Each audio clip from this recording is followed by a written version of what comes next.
All right, friends. So what's your forte? Now, we're going to make this extremely easy. You know, I like to keep it simple. Hey, the people's coach, we love to keep it simple. We love to keep it going, right? Forte is your story. Your forte is your personal story. It's your background story. And you know, we've made it easy. We've made it Army simple. Now, I've never been in the Army, but from my time in working with Army guys, I've learned that Army guys like to keep it simple. They have this saying that I learned in working with the Army guys. They called it KISS. It was called keep it simple, stupid. Who knew, right? The Army guys. So with your forte, we're going to keep it extremely simple. We're going to keep it extremely simple, right? Forte stands for, the F stands for family. You know, anytime that you want to talk to someone, you want to try to establish rapport, build a rapport with someone that you don't already know, that you don't already have a rapport with, someone that you may be culturally different from or, you know, visually different from, you can always talk about your forte. The F in forte stands for family. Everybody has a family. Everybody's from somewhere. Everybody has a mother, a brother, a sister. Well, not a brother or sister, but everyone has a mother or father. They have kinfolks. They have relatives of some sort, usually. They have a place that they grew up at. And it's probably very similar to the place where you grew up at.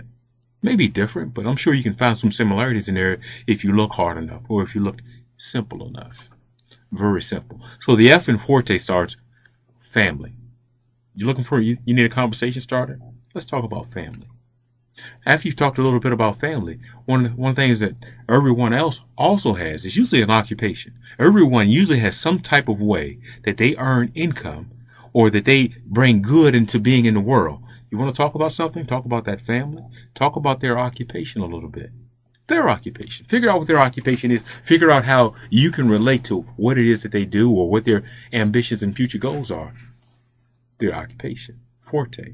The R in forte stands for recreational hobbies. Things that they like to do when they're not working or bringing good into the world. And some people, even in their recreational hobbies, they are still bringing good into the world.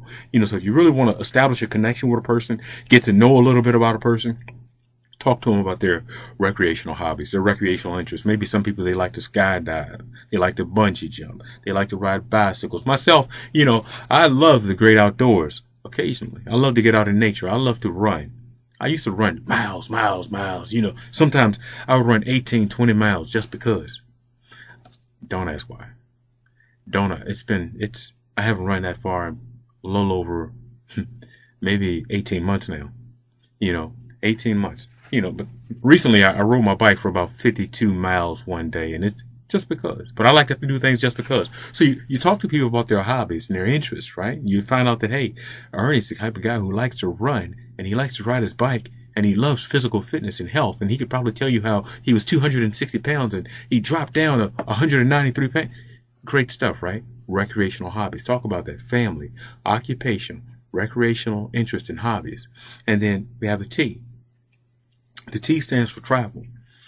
People love to talk about their travel. I have a cousin. She loves to talk about her trips on the Norwegian cruise ship.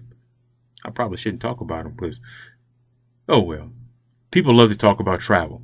Talk about their travel. You know, maybe you found out how many different countries they've been to. Maybe they're like me and they'll tell you, hey, I've been to 19 different countries around the world. Hey, that's interesting. Which countries have you been to? Where are you from? Where's your family from?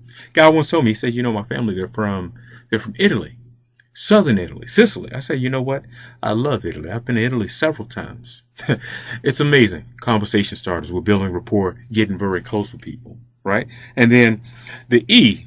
So far we have family, occupation, recreation, travel, education. Talk about education.